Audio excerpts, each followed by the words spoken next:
গত কয়েকদিন ধরে দেরিতে ভ্লগ দেওয়ার জন্য অনেক অনেক সরি। আসলে আমি এমন একটা পরিস্থিতির মধ্যে দিয়ে যাচ্ছি, তোমাদের বলে বোঝাতে পারবো না। হঠাৎ করে ঠান্ডা লেগে যাচ্ছে, হঠাৎ করে সর্দি হয়ে যাচ্ছে। সিম্বা অনেক সময় অনেক রকমভাবে অসুস্থ থাকছে, ব্রেস্ট ফিডিং পর্যন্ত করতে পারছে না সর্দির কারণে। জানি না হঠাৎ করে এরকম ঠান্ডা লাগার কারণটা কি। আমি তো ওকে প্রচন্ড সতর্কভাবে রাখি, আর যেহেতু সামনে একটা ভাইরাস আসছে, সেই ভাইরাসের জন্য তো প্রচন্ড চিন্তায় আছি, কেন ছোট বাচ্চাদের এই নাকি ভাইরাসটা হচ্ছে। তো যাই হোক, বাদ দাও, সবকিছু সামলেই আমাদের চলতে হবে, পরিস্থিতির মোকাবিলা তো করতেই হবে। তো যাই হোক, এখানে দেখো আমি সিম্বাকে নিয়ে একটুখানি রান্নাঘরে কাজ করছিলাম। ওকে নিয়ে কিন্তু এখন কাজ করা খুব মুশকিল হয়ে গেছে, দুষ্টু হয়ে গেছে, একদম এক জায়গায় শুয়ে থাকতে চায় না, একদম ওই দিক চলে যাচ্ছে ওই দিক চলে যাচ্ছে। কিন্তু কিছু করার নেই, কাজ তো আমাকে করতেই হবে।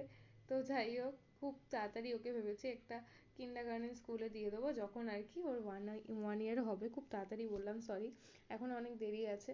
আর সত্যি কথা, তোমাদের সাথে ব্লগগুলো শেয়ার করতে খুব ভালো লাগে, কিন্তু কি বলতো, সময়ের সাথে আমিও না ব্লগ তোমাদের দিতে পারছি না।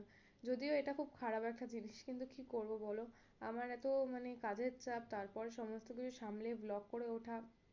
আমার কিন্তু ফোনে অনেক ব্লগ পড়ে থাকছে, সেগুলো এডিট করার সময় পাচ্ছি না, এডিট করলে পোস্ট করার সময় পাচ্ছি না। তো যাই হোক, কিছু করার নেই। ওকে নিয়ে তো এইভাবেই রান্নাঘরে পেঁয়াজিগুলো ভাজছিলাম। সেদিনকে সেরকম কিছু রান্না করিনি, সামান্য পেঁয়াজি আর ভাজার ডাল ভাত করেছিলাম। তো যাই হোক, এখানে দেখো ওইগুলো ভাজা হয়ে গেছে, আর ও না একদম চুপচাপ থাকছিল না। আর জানো,